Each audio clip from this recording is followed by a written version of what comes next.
First of all, I'd like to thank the organizers for including our paper in the program. This paper is joined with Zach Bleemer, Mita Brown, and Dong-Eun Lee, who is also here. And given the authors of this paper, I'm sure many of you are expecting estimation of a full structural dynamic programming model. And actually, we are able to resist that in this paper. And instead, we're going to be focusing a lot on just data and describe what we think is happening in the US, and then try to use cross-state and cross-cohort variation to understand what's driving what we are seeing.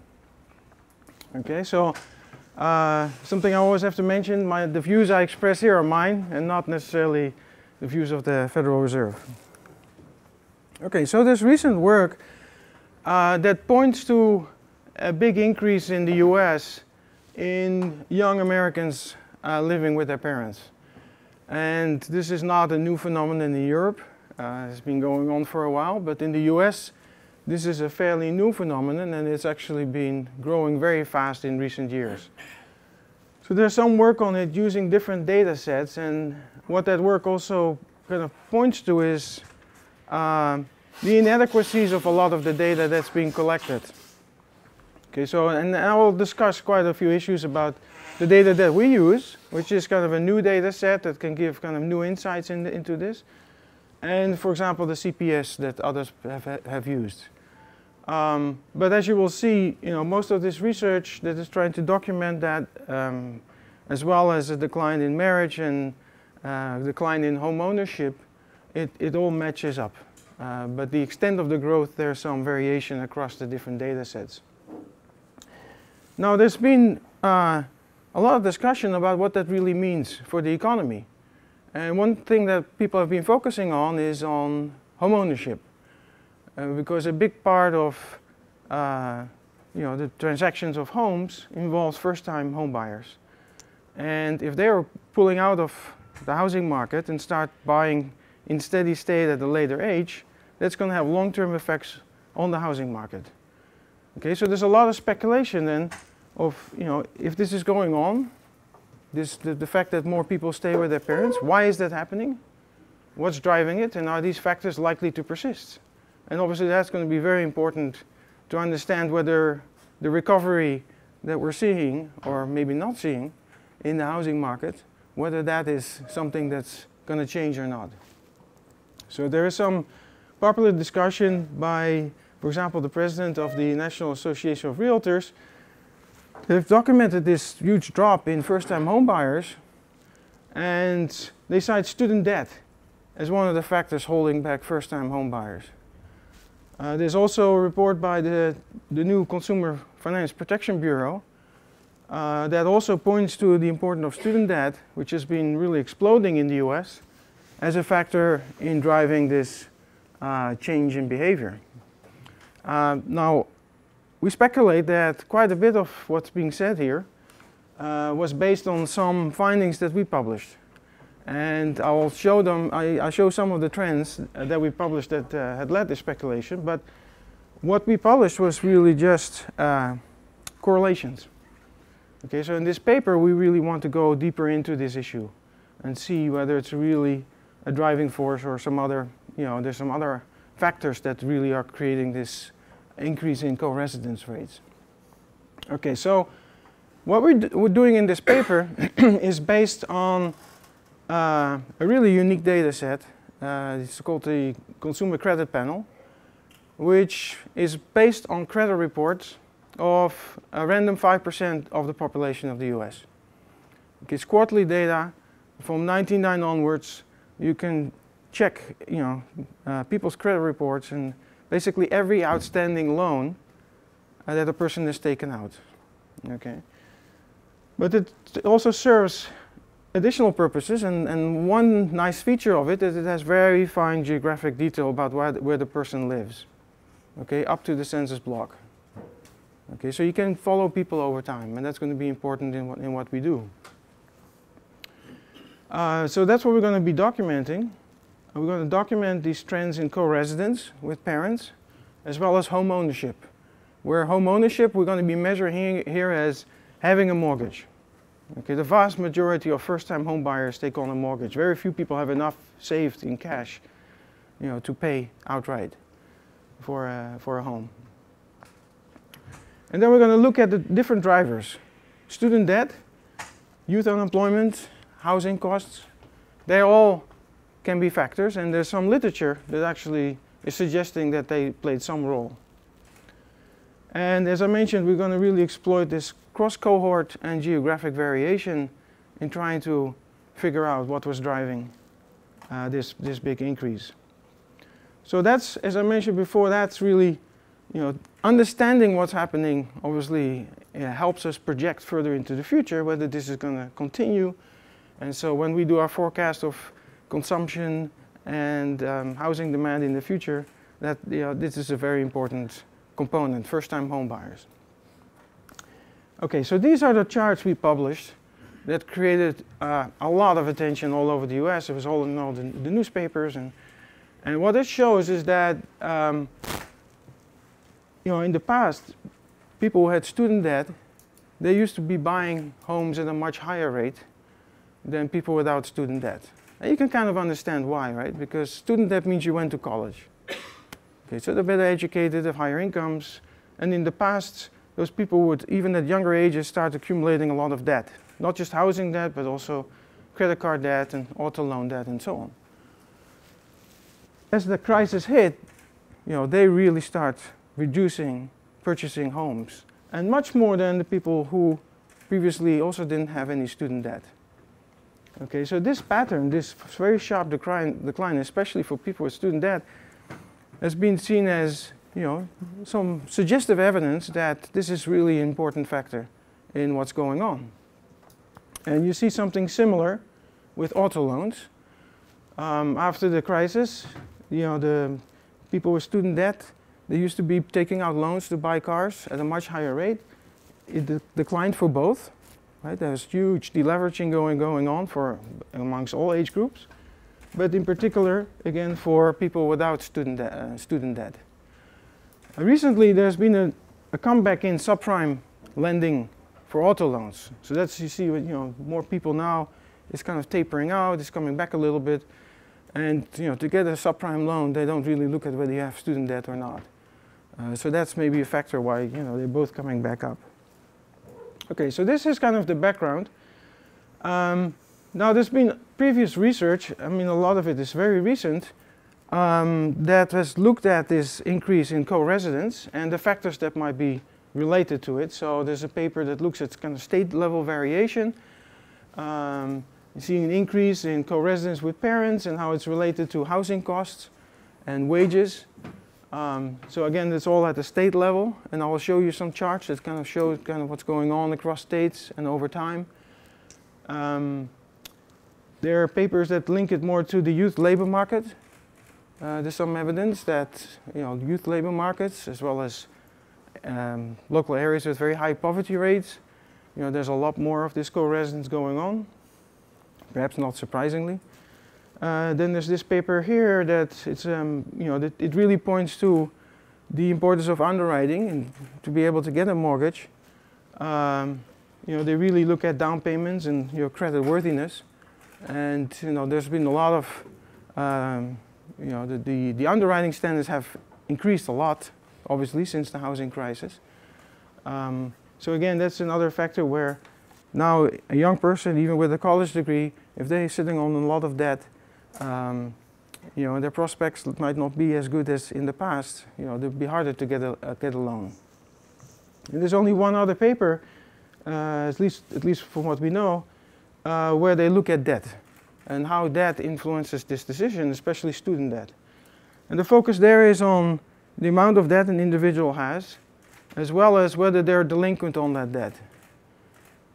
So one problem, and it's something we really try to address in the work we do, is that if you look at the individual level, if somebody has a lot of student debt, it tells you something also about the parents, right? It tells you something about their income, but maybe also something about their generosity, how much they like their kid, right? If you have a lot of debt, Maybe that reflects the parents might not like you so much, and then maybe there's less likely to actually live with your parents. So that's going to lead to some spurious correlation. So at the individual level, that's a problem. And if you look at delinquency, if you see a student loan delinquency, well, then you have to think of what is driving this delinquency. Maybe it's just the fact that they lost a job, and that's why they're moving. It's not because of student debt. It's, you went delinquent because you lost a job, and that's why. Yes? How do you take into account the rental market? I'm sorry? The rental market. How does it figure? Yeah, so there's been a big substitution. I will show you a little bit, later, where people are substituting. Partly, there's a shift living with parents, but the other part is that they're shifting to rentals, young people, and so it has had a big impact on rental markets. And it's, one place that's very obvious is in New York City, where the rental market is really boomed. Okay, so a little bit more about the data. So we have a 5% representative sample, as I mentioned, very fine geographic information. It's at each point in time, it's representative of the population. And that's really a unique feature. Yes? Yeah, it's extremely impressive. So you say how you establish representativeness. Yes. Okay. Okay. One issue I'll come back and discuss in detail is, we only have people who have credit reports. So there's that selection, we're going to address in a little bit. But if you look at the whole population with credit reports, so for example, amongst 30-year-olds, 95% of people have a credit report. They've taken out some credit card or some loan of some type, and there is a credit, there's a credit report on those people. So how we got representativeness is based on the last couple of digits of the Social Security numbers, which are random. They're assigned in a random fashion, and so if you pick, let's say, a Social Security number ending in 15, then you get a 1% of the population. And so we actually check that with the total database. That's the total population of credit reports, and it's exact. So that's how we pick our sample, and we pick that in the same way in each quarter. That means that as people establish a credit history, which is usually when they turn 18, around that time, they enter the panel. And so it's always done in a representative way. Over time, the database remains representative. As people die, they fall off. Okay, but if people move, they stay in. And that's a very important difference with, let's say, the CPS. Well, so here there's no sound. It's universe, right? There's no attrition. It's not a survey. It's administrative data. So it's so in that sense, it's really perfect, right? In that aspect. Even though that part is perfect and we observe all their outstanding loans, we don't know very much else about them. Okay, we know their age and we know where they live, and that's basically it. And we know who else is living in that same household. Okay, so we sampled, based on the method that I described, and then we pull everybody's credit record who lives at the same address. So at each point in time, we know who they're living with, what their ages are, and their debt. Okay. So that's the data, and so we have a very long panel, and one big benefit is we have over 40 million people in our database, so you can again zoom in very local areas and you get still big enough samples. So we can really link it to very local conditions. Okay, so that's one. So we can, for example, look at people who move between the ages of 23 and 25 during these years in Fort Wayne.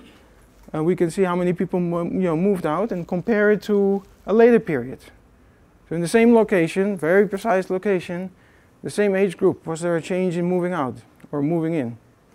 And we can do that also at the same period across areas.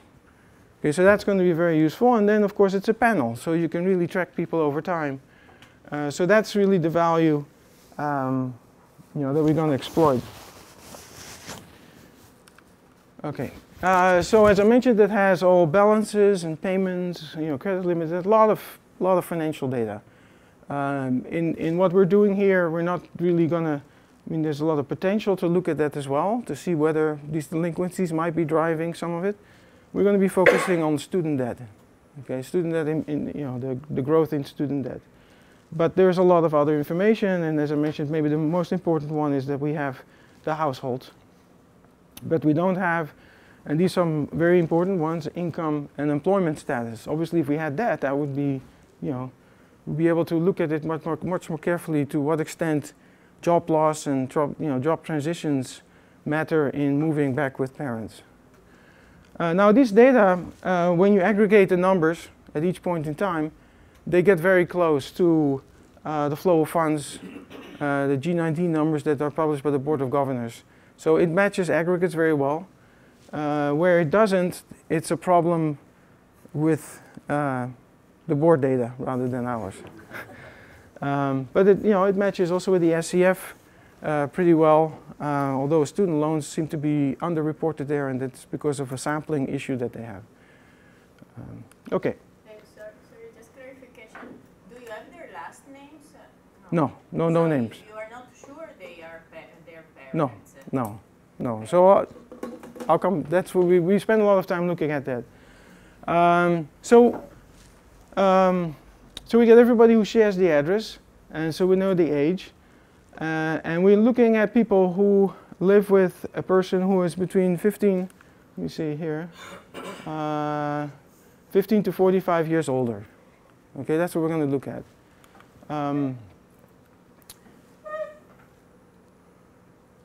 Okay, yeah. Sorry, that's right here.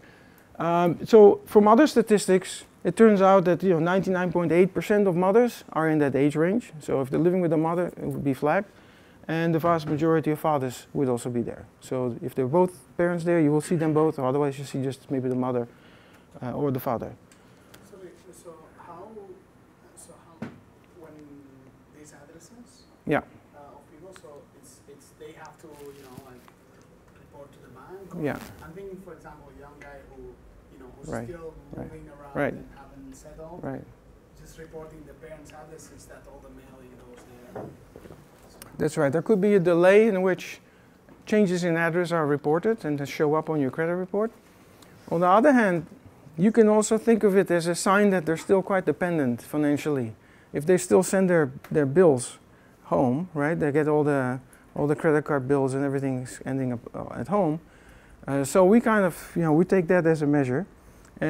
But it could lead to a slight overestimation, and I'll come back to that. We have some evidence on that. So households have more than 10 members. Usually they're not really households, and they're often in the address is a military barracks, or it's a college dorm or something like that. So they're not really, at that point we define them as not living with parents. So CPS. We're trying to do a comparison with the CPS.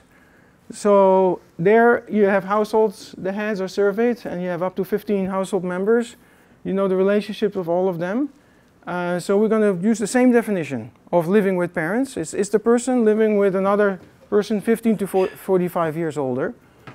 And so in the CPS we can actually see who these people are. So we can see of how good we hit this the definition of living with parents. So it turns out 84% it is a parent or a parent-in-law or anything that we would kind of consider a parent. And then there's another 8.6%, they are relatives. There's either an older sibling, an aunt or an uncle. So we also classify those as living with parents. Okay, so it's, even though it's not, that could create some difference between the two measures, the survey measure and ours, but that's, so we get up to 92.6% where they really are kind of living with a family member, and that's what we're interested in. So the other part is about 7.3%. They either live with an older spouse, okay, so we get those wrong, 1.8, and then or an older roommate or an older landlord, and so you can see all these relationships. So we might get this wrong, but when you look over time, that proportion is very stable. Okay, it varies only by like 1 percentage point, so that's not going to really have any influence. Yes.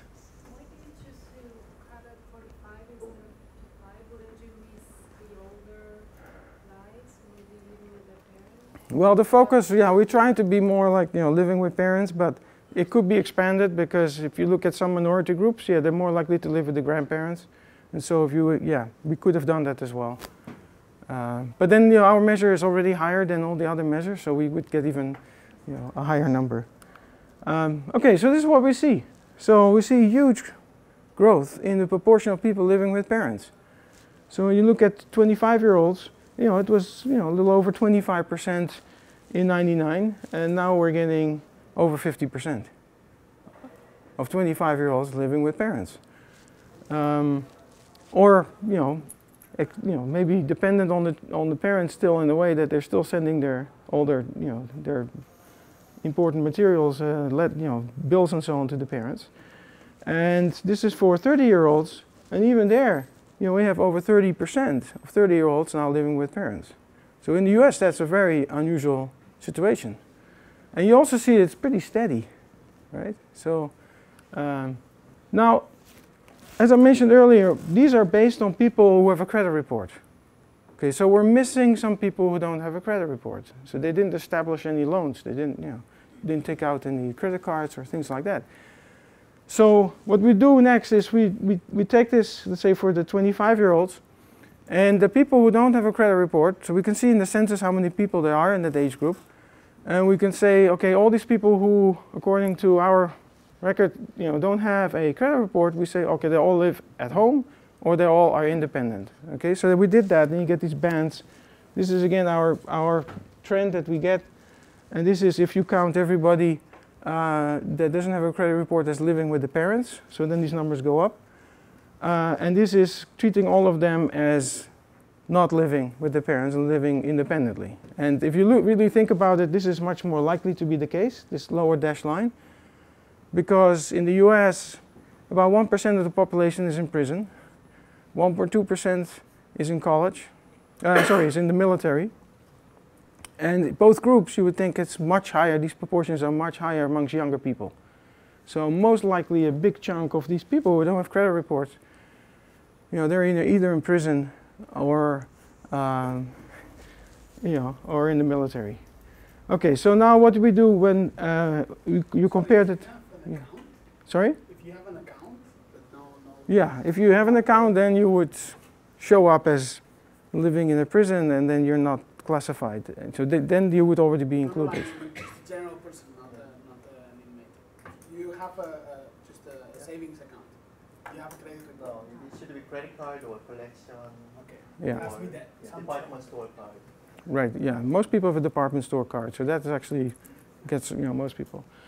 So here we compare it then with the CPS. So the CPS, you also see a steady increase, but it's lower. Now this is survey based. Okay, so you ask people, who's living in your household. So are parents willing to say that their 30-year-olds are still living in the household? That could be an issue. Maybe there's some underreporting there. And then people who kind of move in and out, they're temporarily there. They might say, no, they're not really living in the household, but they kind of are because they're kind of dependent. So that's one reason why they might differ and why we still get a higher number than they do. But still, the increase is there, and it's a very steady increase. So what are they doing instead? Okay, what are the other people? So in the past, they were not living with parents. What were they doing, and where do you see the corresponding declines? Well, the proportion of people living alone, I think that's this one here, or maybe it's living with 2 or more roommates, that went way down. The proportion of living alone went way down. The proportion of people living with somebody of similar age, so that's like in a co-residence kind of situation, that actually went up a little bit and went down, but that hasn't really changed that much. Okay, so what really changed was people living either alone or with a lot of roommates. Okay, so instead now they're living with the parents. And at 30-year-olds, you see the same thing. There's a decline of people living with roommates and people living alone, but living with in the co-residence relationship, it actually first went up and then it's been going down. Okay. Geographically, this is in 2003. This is the areas where you have the highest co-resident rate. So it's sort of in the New England area and California. And then this is in 2013, and it went up in a lot of places, but it varies. There's a lot of variation. Okay, so we're going to be using that. And finally, home ownership rates. So this is really what fueled this whole, this kind of fear in terms of the housing market, that these people are no longer buying homes, and this is exactly what you see. Okay, so initially it was pretty stable. During the boom, actually, it might have increased a little bit, proportion of people buying homes, but it's been declining steadily, and it continues to decline. All right. And yeah, so it's kind of the opposite of, right? You see an increase in the rate of people living with parents and a decrease in the home ownership rate. So that also refers, the other margin is rental versus buying. So it's not only who you live with, but then there's also, yeah. Also, one issue is in the US people move a lot. And I don't know, depending on the level of your income, parents go to Florida. Mm-hmm. Why should the boy who is looking for a job go to Florida? So there's some bad matching here between the labor market and the Right, young right. and the education. That's right. It's a lot. That's right. So that's a good question. It's something we can look at whether they follow the parents if the parents move. But what we find and what it suggests that that's what they do. They move because they want to get rid of the I mean, what happens? They want to get away from it, and then but this is, I don't know. I have a lot of colleagues at the bank who have gone through this, and so everybody kind of relates to it.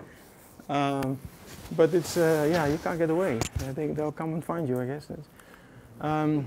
Okay, so now what we want to do is we want to relate it to what's going on locally in the housing market, okay, and in the labor market. So we're looking at zip code level house price index. That's based on repeat sales. We have youth unemployment as well as overall unemployment. So this is at the county level, youth unemployment at the state level. So there's different levels of geography for some of these measures. And then we have mean household income. Okay, and then this is what you actually see. So over this period, as I mentioned, there was a big increase in student debt. This is student debt per graduate. Okay, so it represents both an increase in the likelihood that a graduate has student debt, any debt at all, as well as the amount of debt. So both went up, very steady. Living with parents went up very steady, and these things more reflect the business cycle, right? So you see unemployment rate actually dropped a little bit before the recession hit, went way up, came down. Now we're back to 5%. And house price index, house prices on average doubled. And then came down and now it rebounded a little bit. Okay, so just from this, it looks like, okay, the business cycle is not showing up there, but there's other research that I refer to that shows that locally there is a relationship. Okay, so we have to look at that. So the first guesses are that these labor market conditions and housing costs do matter, right? That's what these papers have shown. But then, when we look at these overall trends, these time series, you don't really see that. So does that suggest that it was just student debt? Right? Because they're the only two that kind of go together. Okay, so that's what we want to look at. The first thing what we do is we estimate you can call a stock model. So who is living with parents at any point in time, and relate that to the conditions where they are. Okay, so you live in the state with high unemployment, are you more likely to be living with your parents? The state with high housing prices and so on. So the probability of living with parents is related to time varying covariates, describing the local characteristics. And then there are time invariant factors, and that would be like student debt. That only depends on your cohort and your location. And then we have state fixed effects.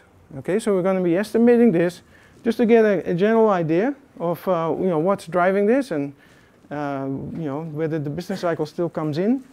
But then we're also going to point to some problems with this model. Okay. So to do this, we're looking at 23 and 25-year-olds. We're looking at this sample because in the next section we're going to be looking at transitions of these people. So we're just pulling them together, 23 and 25-year-olds. We take a 1% subsample because the sample is already so huge. We can't, the number of observations is way too big. It's 1.14 million observations, yes. Do you have information on changes in both legislation for the rental market and taxes to housing transactions. We don't have that yet, but we could definitely include those, and I think that would be interesting to see how much that mattered. Yes. Yeah. So here we only look at the factors that I described. So as I mentioned earlier, there's, what do you do with student debt? How do you put in student debt? Because if you do individual student debt, it's going to reflect the generosity or income of the parents, which we don't observe. So that's clearly endogenous. So what we do, we aggregate up to the state level. Okay, we look at the state where they went to college, okay, and then look at the average debt per student in that cohort that went to college in that age, in that period. So that's what we do, and we divide it by the total number of people who graduate. Okay, so that's our measure, and then we also include the graduation rate itself, to see if you have more educated people, that by itself might drive living or not living with parents. Okay, so in terms of student debt and how it varies over time in different states, so here, this is a simple correlation between how student debt grew and how co-residence grew. And what you see is a clearly positive correlation. And it translates into, if you get another an increase in $10,000 in student debt, which is exactly the average increase over this period, you get a 2.9% increase in living with parents. Okay, for every 10,000. So there is this spatial, and correlation over time in the growth of student debt and the growth in co-residence. Okay, so this is suggestive, but again, we have to control for other local characteristics. Okay, so that's what we're doing in this stock regression. So first, if you look at unemployment, higher unemployment, it means the chances of living with parents is much higher. So if you live, you're in an area with very high unemployment, especially youth unemployment, so 1% increase in the youth unemployment rate increases the probability of living with parents by 0.9. Okay, so it actually went up more like a 10% for these people. So that's a big increase in proportion living with parents. House prices. If local house prices go way up, that makes it also harder to move out. And so again, it's more expensive for people to live independently, so they're more likely to live with parents. Higher income, same story as really the house prices. Higher income means that you're living in a more expensive area, typically, and it might be harder to move out. And parents are also more able to afford having you at home if you're wealthier. This is the income of the area, right? All of this then is aggregated, right? Because we don't have their individual status. So these are all aggregated at either the state or county or zip code level. All right. So and then here's student debt, and here you see that more student debt. Sorry, this is student debt per graduate. So this has a positive, significant effect on living with parents. And in the last, so this is where we add, in the last one we add state year trends. Okay, so now we're really trying to get a lot out of the data because as I showed you earlier, the increases in student debt were very linear. And to the extent they're also linear within states, we're taking all of it out now. So we're leaving very few degrees of freedom to estimate this, and it still comes out, almost marginally significant. So this may be pushing it too far. But we get an increase if there's an increase of $10,000 worth of debt. That means that the percentage, the probability living with parents went up by either 1 to 4 percentage points. Okay, so that depends on the specification. So that's a big factor. Okay, when you do a decomposition, now this tells a little bit what's going on in the business cycle, because what this is saying here is that when you look at the factors that led to this increase in co-residence, well, the unemployment rate mattered somewhat, especially during this period, when the recession hit. But in the period before that, it was house prices that were pushing people towards parents. So there was a shift. Initially, the increase in house prices that was happening during the boom was pushing people to live with parents. And then when the housing sector collapsed and the economy collapsed, then suddenly the lack of jobs pushed them back to parents. So when you add those two up, you actually don't see it actually comes out as a linear trend. So this is why it was hiding this business cycle. It was just a shift from one source to the other one pushing it. And then the remaining, this part is all coming from student debt. So the increase in student debt was a big factor according to this model. Okay, what are the problems with the stock regression? Well, one is that we have state fixed effects in there, but Do we have any understanding of what pushed up student debt? I'll come back to that. So we believe it's all the tuition increase and local policies, funding for at the state level in particular. And the other part is the consequence of the Great Recession. So Okay. Yeah, that's right. So replacing parental funding. Yes. Yeah, and also it has to do with the employment as well. So it's a substitution between working and then going to school as well. But those things we're trying to control for, and what we really try to isolate is the tuition hikes. And the tuition hikes happened because the federal government, because of the recession, were reducing their resources allocated to universities, state schools, and state schools in turn were allowed to increase tuition. And so basically the burdens shifted from the federal government to consumers, to the people who went to college. And so we instrument for this increase in student debt in one of the regressions, and you'll see that that's what, that it's using the tuition levels. But sorry, yes. How is a student debt related to your parents' income? So if you are very rich, Right. you would have Right, zero debt. right, right. But sometimes is it not also the opposite for fairly poorer, that these two will Right. not get that? That's right. So again, that's why we're not using the individual level, right? We're aggregating to a bigger area, and for student debt, it's the state level. So and then we're trying to also control for income, the average income in that state. So we're trying to kind of take out the income part. But when we instrument for tuition, we really only isolate that part that came from an increase in tuition during this period. Yeah.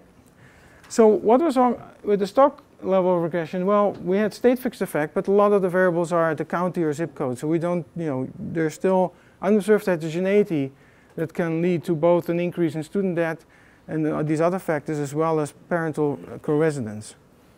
Another problem, and this is something we have to think hard about, is that what we have on the right-hand side are, depend on where you live, but where you live depends on the dependent variable, right? Just whether you live with the parents or not. So if areas where parents live are very different from areas where the children live, like if they go to Florida and then the young people live in New York or some other place, then you're gonna have very big differences across these regions. So in a way, when we have something on the right-hand side that reflects already where you are. So that's why instead we're going to be looking at flows, and we're going to be conditioning on where they start from, the origination state. All right. So this would matter a lot if these areas are very different. So this is what we're doing here. We're comparing house prices in areas where parents live and house prices in areas where kids live. And actually, surprisingly, overall, they look very similar. Slightly higher house prices, okay, during this period. Slightly higher incomes. Right, there's some, but it's not as we were expecting a much bigger difference. But when you look at the flows, like what was the average 2-year change in these measures during this period? Well, there you see a little bit more difference. So there was, for independent locations, there was a much bigger increase in house prices than for areas where the parents were living. And that might just reflect again that they were more likely to be in cities where house prices were still going up and actually never really fell a lot, at least in New York. So that's why there's some difference. Okay, so that's one of the reasons why we then go over to these flow models and then basically look at the transition rate at which people who are living somewhere else are moving back with parents, and then the rate at which they from parents move out. Okay, so that's what we're doing here. So this is flowing home to parents from independent living. So they were living somewhere else, and now they're going to be living with parents as a function of, how much the location characteristics were changing in terms of the labor market and the housing market. And then again, there's student debt, and we have again state fixed effects in that. Now, because this is a flow, we're already netting out any individual heterogeneity. Okay, because we're looking at the same people, right, at when they're 23 and when they're 25. So any other kind of selection issue we might be worried about, we're netting out because we're looking at this flow. Unless there's heterogeneity in the flows. And so that's what we also allowing in some of the estimations, state fixed effects. So they allow for difference across states and the trend in moving out.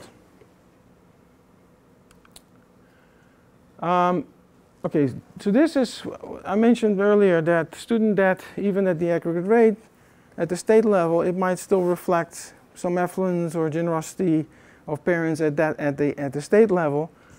So we're also going to be instrumenting for private and public tuition. And so when you look at the first stage, especially private tuition is very significant, but also public, very high F statistics, and what we find, it's the sticker price that seems to matter more than the net price. So this is what we're using this variation then across states, because a lot the tuition changes all across states and how much funding there was from the state, and also cohorts, because some states really worked hard to try to keep tuition low for a long time until finally the budget problems led them to relax it, and others were much earlier to hike tuition. So there's difference across states in the rate at which this happened. We also control for conditions at age 18. Okay, so that's again, if there are other factors still coming in, we control for that. The estimates don't change significantly. Yes. I'm a bit surprised about the big role of the student and the student repayment. But this whole thing it also happens in Sweden and in Denmark. More people live with their parents. And they don't have any. And they have no student debt. So it could be, that could be a cultural shift as well. It could be, so we allow in some of our regression a linear trend. There may be some change across many countries in, the idea of living with parents. We attribute this in part to the fact that the growth in the number of males are in some sense dysfunctional. They don't find a job, they don't find a wife. Right. Yeah, They end up back to their parents. Right. There are definitely other reasons as well. And as we saw, it's the job market is very important, the housing market is very important, and student debt turns out to be very important. In student debt, the aggregate debt has now reached 1.2 trillion in the US. So there's more student debt than credit card debt, auto loan debt. It's the second after mortgages. It's huge, and growing, and delinquency rates are going through the roof. Okay, so these are the flow home. Okay, so this is the estimates, these transition rates. And what we're seeing here is that an increase in house prices, okay, where they live or as an independent young person, if the prices are going up, they're going home. Right? It becomes too expensive to live there. Of course, this might also reflect the rental markets that also be likely to be going up there.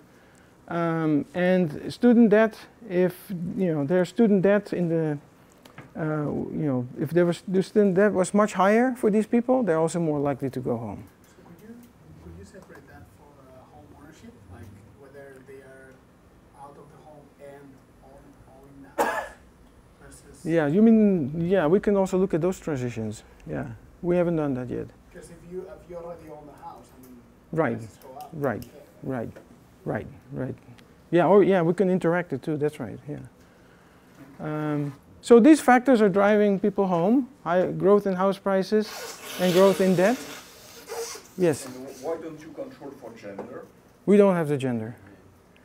Yeah, we don't know the gender. We know very little. The basis of the first name wouldn't... No, we don't have the name. It's completely anonymous data for obvious reasons, right? I think a lot of people, already some senators have been asking tough questions. Like, are you snooping in people's private, financial? On the report, but then we don't have that. The gender is not even on the credit report. Okay. Yeah, it's not on the credit report. Okay, finally, we also look at the flow away to independent living. So these are It's in the report, and you give up a little bit of your detailed geographical thing, that not be, maybe they will allow you to do it, maybe worth it, no? Because if it's the dysfunctional man story, then you can name it immediately. It will be more likely that are the men that go back to the good advice, right? But how, by geography you could... But I think one reason why they don't want to give you gender, because then you have a very small geographical area. Right, right. So Gender is not on the report. but the name is. No names. We have nothing. No, you don't, but the people that give you the data. Yes. So Yes. you give up the geography to get the name. We could try to get that. I mean, we're running a very fine thing here because people are not comfortable with that, the government having all this. Of course, if you're in Sweden or Norway, it's. But in a sense, the advantage is that only the first name, no? Yeah, that would be It's something we've been talking about. In secret. Just classify, if they just classify them, we give them the names and classify, and they can ask them to put in an identifier. But do you have the names of the creditors? No. Because I was like, you could identify off of that. No, then we would use. No, I know, but you don't have it. No, then we would be using it for supervision, and then that's a problem. Okay, last estimates. This is then the flow away. What drives people away from home? So here, I have 10 minutes. Okay, I'll slow down. No, I'll finish. I'll finish early. So what's people driving people away from parents? Well, if the unemployment rate goes down, if things improve, they're more likely to be leaving their parents. So this lines up, and again the magnitudes are very similar. So 10,000 increase in student debt during this period translates to between 2 and 3 percentage point increase in living with parents, or not moving away from parents in this case. And again, sorry, this is student debt. I confused the two. So unemployment is driving it, and then again, student debt is between 2.5% and 4%. You're more likely to move away, less likely to move away from parents if you have $10,000 more of debt. So, what we find then with our data, first we're trying to show that there was this big increase using a different data set, and we think in some ways more credible than other data sets that have self-reporting issues, and we can documented it by state and other geography. This upward trend in living with parents. Then we use this cross cohort and state variation to find out what's driving it. Well, we find that local economic growth has mixed value to these young people. Improving labor markets enables moving away, but strengthening local house prices and independent use, back home. And the opposite you get for job, in terms of the unemployment rate. And then finally, we have very big effect of student debt, and so this is something that people have been worrying about. And as I said at the beginning, at that point we only had like correlations. Now we have a little bit more evidence that it might be causal. Okay. So, so if I understood correctly, in your data you do have the total amount of debt. Yes. So, I mean, maybe to have a little bit more variation in this, you could interact a fraction of that in the lowest state level, the debt. We could do it at any level, yeah. So you could interact that with the individual level. Okay. Right, this way you would gain. I mean, you have the fraction at the state that is student debt. Yeah. You have the individual level. Yeah. You interact those three, have a sort of proxy measure. So there the ideas of like the peer or how your relative standing, or? So basically, I mean, imagine that you're in a state where there's lots of student debt. Yeah. But you have very little debt. Right. You will have very little student debt. Right. Sure, Yeah. I see. Yes. So by interacting that, Yes. you would have, I mean, a little bit more of Right. You could even maybe instead of state trends, throw in state time dummies. Right, because then you have this other comparison group. Yeah, that's a good idea. Yeah. Okay, good. So, I I'm wondering, I guess since this is my generation, so maybe I could, so I'm wondering, one, if people, when they don't buy homes, if they might keep their parents' address as their permanent address, because it used to be, look, you were gonna buy a home, and so you change your address, but if it's just gonna be an apartment for a year, you don't wanna keep changing it and changing it. That's right. So it would look into percentages of people who actually change Right. their address. The other thing, again, noticing about my generation is a lot of times parents continue to pay credit card bills and cell phone bills, which are what's going to be on the credit report. Right. And if that's the case, the address could be listed as the parent's address, but they might That's right. not actually be living. I think both points are completely valid, and so, you know, we think our measures might be a little, you know, exaggeration of whether they actually live with the parents, but in terms of financial dependence, Dependency, it would still be right. But yeah, it's true. We don't know anything about the financial arrangements within the expanded household. No. Yeah, we're trying to link this data with a lot of other data sets, and so we're going to eventually have some of this data, but not yet. The age of the first marriage is going up accordingly Yes. for this cohort? Yeah. Yeah, and the age of first home ownership is moving. You know, the age of first home ownership is going from 30 to 40. I mean, this is a huge change. And marriage, the effect on marriage is not as big. Still Yeah. people get married. Yeah, they just get married and they rent and yeah. Right. Okay. So Thank now you. 2 minutes.